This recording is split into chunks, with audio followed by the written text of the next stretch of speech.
ভারতকে এক চুলো ছাড় দেওয়ার সুযোগ নাই। লাশের ছবিগুলো দেখছিলাম, দেখার মতো না। ভারতে 3 বাংলাদেশি নাগরিককে কুপিয়ে ত্রিপুরা রাজ্যে হত্যা করা হয়েছে। এটা অনেক গণমাধ্যমে এসেছে।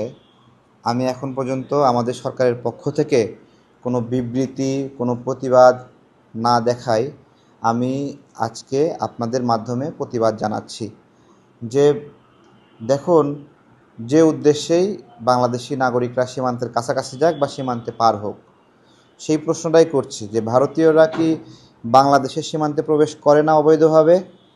কখনো দেখেছেন কোনো ভারতীয়কে কুপিয়ে হত্যা করা, গুলি দিয়ে হত্যা করা, মেরে ফেলা কখনো ঘটনা ঘটেছে? তাহলে ভারতে এই ঘটনাগুলো কেন ঘটছে? আমাদের দুঃখের বিষয়, আমরা আফসোসের সাথে বলছি, আমরা গণ অভ্যুত্থানের পূর্বে এই বিষয়গুলো নিয়ে নিয়মিত প্রতিবাদ করতাম, আমাদের ভিডিও ব্লগিং ছিল, মাইকিং করতাম। কিন্তু বর্তমানে এই সময়টাতে যদি এমনটা হয় যে আমাদের সরকারি ক্ষমতায় বসে আছে, আমাদের প্রতিনিধিরাই সরকারে আছে, তাহলে আমার বিক্ষোভ করে কেন বলতে হবে, মিছিল করে বলতে হবে কেন? তার অন্তর এবং আমার অন্তর কি আলাদা? আমার মনটা বলছে যে এইভাবে বাংলাদেশি নাগরিককে কুপিয়ে মারলো, তীর ধনুক দিয়ে মারলো, রাষ্ট্রের পক্ষ থেকে কোনো বার্তা নাই। আমি দেখিনি, আপনারা কি দেখেছেন জানি না। আমি সরকারকে এই 3 বাংলাদেশিকে হত্যার বিষয়ে ভারতের বিরুদ্ধে আন্তর্জাতিক আদালতে মামলা করার আবেদন জানাচ্ছি। এটা কোনো সাধারণ বিষয় নয়। এক দেশের নাগরিক আরেক দেশে অবৈধভাবে প্রবেশ করলে এর জন্য সীমান্তে আন্তর্জাতিক আইন আছে, রুলস আছে। সেই রুলস অনুযায়ী তাদের বিচার হবে, শাস্তি হবে। এবং এই শাস্তিটা এরকম না যে গুলি করে মেরে ফেলা, এই শাস্তি এরকম না যে কুপিয়ে মারা, এই শাস্তি এরকম না তাকে তীর ধনুক দিয়ে মারা। আন্তর্জাতিক লাইন যদি কেউ ক্রস করে, যেই কথাগুলো বিএসএফ এতদিন শুনিয়েছে আমাদেরকে, যে এখানে তারা নাকি বিএসএফের ওপর হামলা করতে যায়। তো আমার প্রশ্ন হলো, 27 জন শিশুকেও বিএসএফ হত্যা করেছে। আমাদের এই বাচ্চাগুলো, তারাও কি বিএসএফকে হামলা করতে গিয়েছিল, প্রতিহত করতে গিয়েছিল?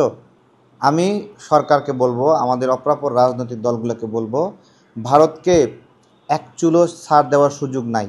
যতক্ষণ না পর্যন্ত পাকিস্তান ভারতের প্রতি যে নীতি গ্রহণ করছে, চায়না, নেপাল, ভুটান যেই নীতি গ্রহণ করছে ভারতের প্রতি, আপনি সেই নীতি গ্রহণ করবেন না, ততক্ষণ পর্যন্ত আমাদের এই যে ভাইয়েরা মরতেই থাকবে। আজকে যদি বিএসএফের গুলিতে একজন নিহত বাংলাদেশের পরিবর্তে আপনি একজন বিএসএফকে উপযুক্ত শাস্তি দিতে পারতেন, তাকেও একটা গুলি ছুটতে পারতেন, মিনিমাম যদি রিয়াকশন দেখাতেন, তাহলে এইভাবে মারার সাহস পায় না। তাহলে এই যে আমরা নাগরিকরা আমাদের বিজিবিকে মাসের পর মাস বেতন দেই, বিডিআরকে বেতন দেই, আমাদের কষ্টের টাকাই তো দেই নাকি? সেই টাকা দিয়ে যে একটা অস্ত্র আপনার হাতে আমরা ধরিয়ে দিয়েছি, এটা কি শুধু দেখার জন্য আমরা এমন একটা বন্দোবস্ত পাই আমাদের এখানে সীমান্তে, যদি ওরা মেরেই ফেলে আমরাও তাদেরকে ছেড়ে দেব না। আমরা প্রত্যেকটি লাশের হিসাব চাই যতগুলো মানুষকে মারছে, এবং আমরা সেই হিসাব প্রতিষ্ঠার বন্দোবস্ত করব। হিসাব প্রতিষ্ঠার সরকার আমরা চাই, আমাদের স্পষ্ট হিসাব।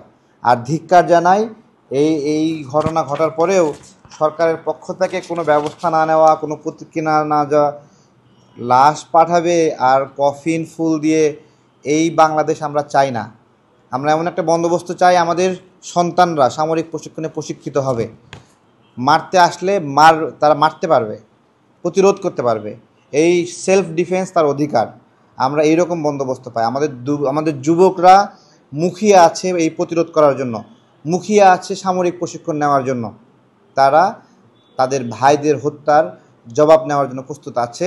আমি সরকারকে বলবো, এই 3 বাংলাদেশি হত্যার ঘটনায় যারা জড়িত, ধরুন ভারতেই 3 ভারতীয়কে যদি ওরা হত্যা করতো ত্রিপুরাতে, তাহলে তাদেরকে ভারত সরকার আইনের আওতায় আনতো। আপনারা এমন একটা কিছু করেন, যারা এই হত্যা করেছে তাদেরকে আইনের আওতায় যেন তারা নিয়ে আসে। নিরপেক্ষ, সত্য প্রকাশে আপোষহীন।